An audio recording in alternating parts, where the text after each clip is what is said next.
dia 29 de maio, deste domingo a 8, que vai decorrer a terceira caminhada da unidade AVC do Centro Hospitalar Gaia Espinho. Com esta caminhada, pretende-se alertar a sociedade em geral para o AVC, e o AVC como sendo a primeira causa de morte em Portugal. Connosco está a doutora Dulce Pinheiro e também Graça Marques, para dar o seu testemunho. Bom dia a ambas. Bom dia. Doutora Graça, esta é a terceira caminhada, o que quer dizer que as anteriores já têm sido um sucesso e, portanto, já começa a entrar no calendário de muita gente esta terceira caminhada. E também serve, acima de tudo, para alertar. Esta é a ideia da caminhada. Para o grande número de AVCs que surgiu-nos há 3 anos, quando a nossa unidade começou a funcionar em pleno e abrimos a Via Verde do AVC. E é uma forma de alertar as pessoas para os sinais de alerta, porque as pessoas às vezes têm a ideia que o AVC que dói e o AVC não dói. E é preciso estar atento. E são 3 sinais que é muito simples. É a boca ao lado, é a dificuldade em falar ou a falta de força num braço. Se a pessoa sentir qualquer um destes sinais, não deve ir para o médico de família, não deve ficar em casa à espera que passe. Doutora, deve ligar para o 112. Tem que existir os 3 sintomas ou pode existir apenas um? Pode existir apenas um. E mais vale a pessoa ir ao hospital e não ser do que ficar em casa à espera que passe e depois, quando chega ao hospital, chega tarde e fora daquela janela que nós consideramos a janela terapêutica para poder... São 3 horas, não é, doutora? Que são 3 horas. Neste momento já se consegue fazer até às 4h30, mas é mais eficaz quanto mais precocemente a pessoa chegar ao hospital. O tempo útil de atuação para que fiquem o mínimo de sequelas possível, não é? Para que a gente consiga, na situação do AVC que é provocado por um coágulo, que são os chamados AVCs isquémicos, que são 2/3 dos AVCs, nessa situação nós temos uma medicação que, dada nas primeiras 3 horas, permite dissolver aquele coágulo que está a entupir a artéria e restabelecer a circulação no cérebro. E, portanto, a pessoa não ficará com as sequelas no caso de não fazer o tratamento. E, portanto, a mínima suspeita de qualquer um destes sintomas e de que está prestes a sofrer um AVC é ligar o 112. Ligar o 112. Não fique em casa, não vá ao médico de família. É a única situação em que nós dizemos não vá ao médico de família, ligue o 112, porque o 112, a pessoa ao dizer que tem qualquer um destes sinais, a pessoa ou um familiar, portanto é importante que as pessoas também conheçam. Há muita confusão entre o AVC e o infarto do coração e as pessoas confundem muito que é dor no braço. O AVC não dói. É uma falta de força, é uma dificuldade em articular as palavras e é a pessoa ficar com a boca ao lado. Muitas vezes até nem a própria pessoa nota. Quem nota é um familiar próximo e esse familiar pode ser ele a ligar para o 112. Bom, daqui a pouco nós vamos conversar com a Graça, só para terem uma ideia. Graça Marques, num espaço de 4 meses, teve 2 AVCs. Já vamos saber da sua experiência. Eu acho que o seu testemunho vai ser importantíssimo. Mas a doutora trouxe umas imagens para nos falar de 2 tipos diferentes de AVC, não é assim? Vou sugerir então que passemos as imagens para percebermos os diferentes sinais de alerta e também fundamental saber os sinais de alerta. Nós temos a noção que, quando fazemos estas jornadas de sensibilização à população, que nos dias seguintes temos uma afluência maior de casos e nós queremos é que isso aconteça todos os anos. E daí, os AVCs podem, como eu disse, ser isquémicos ou hemorrágicos. O AVC isquémico, que é o que representa 75% dos AVCs, é aquele em que nós podemos atuar com o tal medicamento que desfaz. É uma artéria que vem um coágulozinho ou uma pequenazinha placa e vai fechar a artéria. Portanto, a partir daqui, o sangue já não circula. Portanto, a zona do cérebro que é irrigada pela artéria fica sem circulação. É tal e qual como se for um dedo, fica uma gangrena, morre aquele tecido. O AVC hemorrágico já é diferente. É uma artéria que rebenta e, portanto, o sangue extravasa para fora da artéria.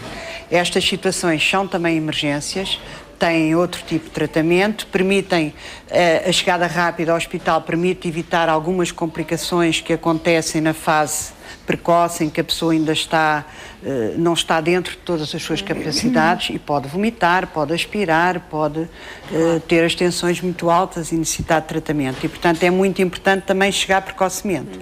O tratamento com a tal medicamento para desfazer o coágulo será naquele tipo de AVC. AVC isquémico, que continua a ser o mais frequente. Que continua a ser o mais frequente e em que nós podemos realmente intervir sobre a própria artéria e tentar restabelecer a circulação. Não, penso que não tem mais nenhuma imagem, ou tem mais uma. Penso que tem mais um com os sinais de alerta, que eu não me canso de dizer, porque esta é a mensagem que eu quero que passe para as pessoas, que é a boca ao lado, é a dificuldade em falar e é a falta de força num braço. Qualquer um destes sinais devem ligar para o 112, porque nós costumamos dizer que tempo é cérebro e neste caso é uma grande verdade. Sem dúvida. Graça Marques, fale-nos, por favor, da sua experiência. Certamente teria fatores de risco. Quando é que lhe aconteceu o primeiro AVC? Em 4 de novembro, acordei com um membro superior... Novembro de 2010. Acordei com o membro esquerdo superior paralisado completamente, mas parecia uma dormência só. Portanto, ainda me desloquei à casa de banho, que por acaso senti que me movimento sempre com o braço esquerdo na minha casa de banho, e achei estranho ao fim de 10 minutos o meu braço continuar sem mover, a mão a perder mais a força ainda, mas sem dor, tudo sem dor. Portanto, o que me aconteceu foi noturno.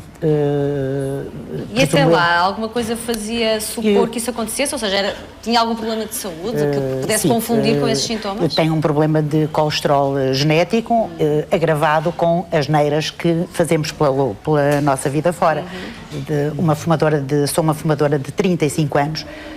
Inicialmente, com os meus 20 anos de idade, fumaria 4 maços por dia, fui reduzindo conforme a consciência foi aumentando também, mas neste momento era uma fumadora de 20 cigarros por dia, que ainda prevarico, e perguntam-me porquê, porque não há, porque deveria haver mais consciência da minha parte, ainda sou capaz de prevaricar diariamente com 2 cigarros.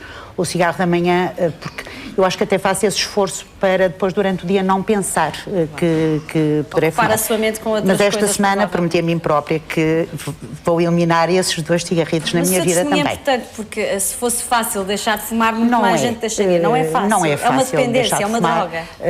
É exatamente uma droga. Portanto, para mim não há, é uma dependência, portanto é mesmo uma droga difícil, porque com fácil acesso económico, não é hoje até muito de fácil acesso, mas ainda é uma droga que se pode comprar. Se pensarmos naquilo que se poupa ao fim de um ano, comprando dá para fazer umas férias, dia, dá para fazer umas férias, a realidade. Essas contas vale a pena fazer. E pronto, imediatamente telefonei à minha irmã. Teve esses sintomas ao acordar? Ao acordar. O que é que fez? Liguei, a minha irmã tinha ficado me vir buscar para tomar café e eu ainda punha a hipótese de ir tomar um cafezinho primeiro antes de ir para o hospital. Mas a minha irmã disse, não, vamos já imediatamente para o hospital, e assim foi. Na altura, passado 5 minutos de entrar no hospital, já estava dentro da máquina do TAC, que não acusou AVC. Fui vista por um dos neurocirurgiões e que me falou numa descompensação radial. Vim para casa porque Doutora, o AVC... só para percebermos que diagnóstico o que é uma descompensação radial, para o que o público perceba. Muitas vezes a pessoa que tem um AVC, nas primeiras 12 horas o TAC pode ser normal e, portanto, aqui provavelmente houve uma falsa abordagem, não foi vista nem por um especialista de medicina interna, nem por um especialista de neurologia, que facilmente teriam detectado que isto era um AVC.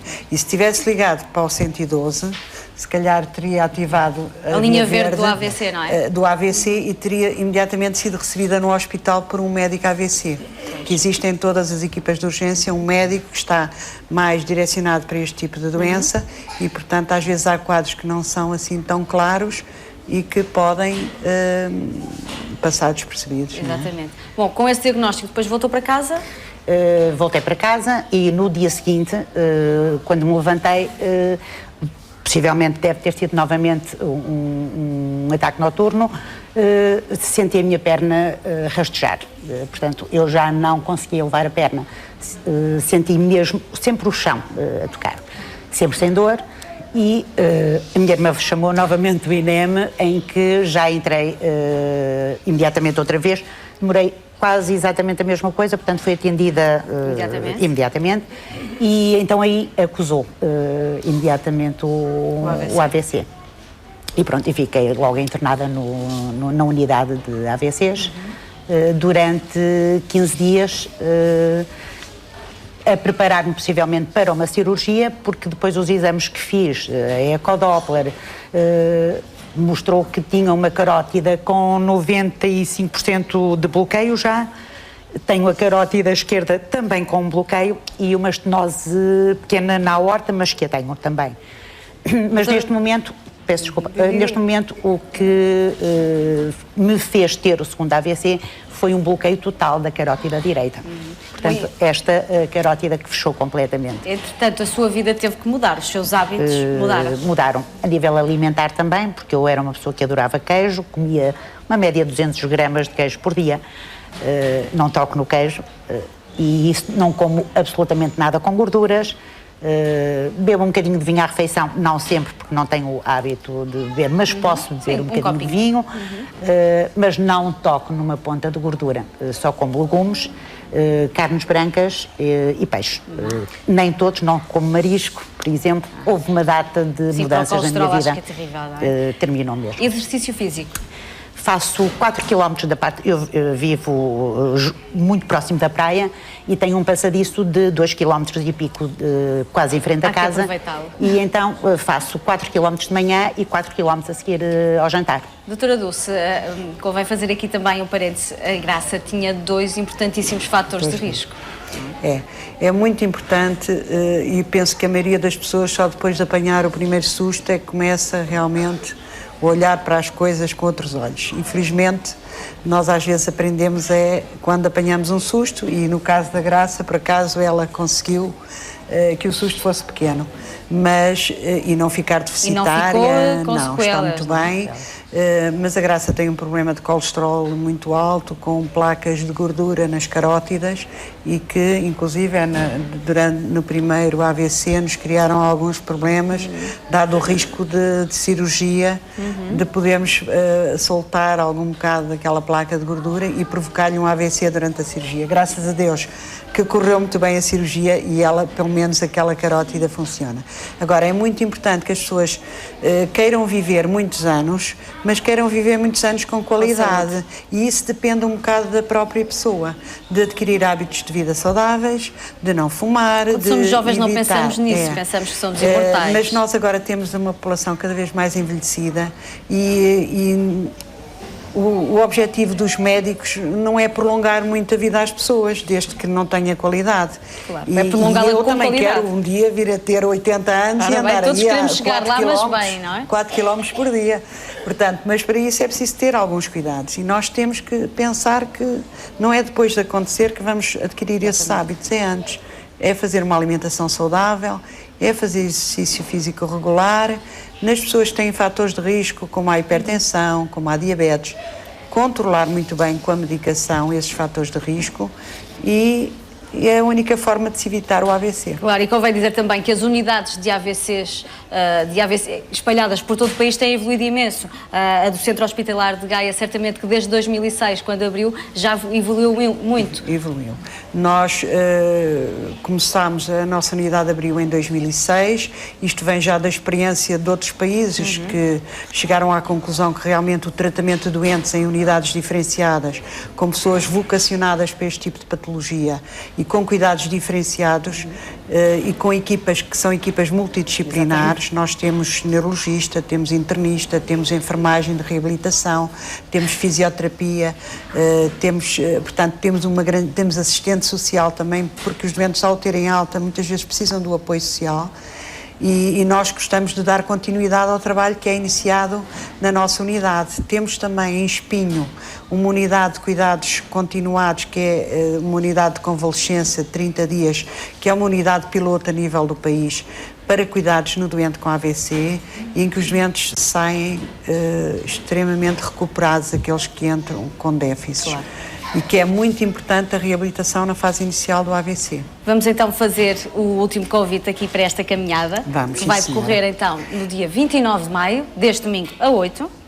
É isso, às 10 da manhã, na Aforada, vai ser até Salgueiros, o percurso são 6 km, de ida e volta, e podem se inscrever no site da Gaia Anima, que é a nossa parceira desde a primeira caminhada, ou no mail caminhada.avc@gaianima.pt. Muito bem. Também há números de telefone que depois a produção pode fornecer, ou as relações públicas da RTP, se entretanto não tiverem a oportunidade de se inscrever via eletrónica, podem fazê-lo pelo telefone também. A inscrição custa €1 apenas. É não €1 que vai reverter a favor, é uma quantia simbólica que vai reverter a favor da Liga dos Amigos do Hospital.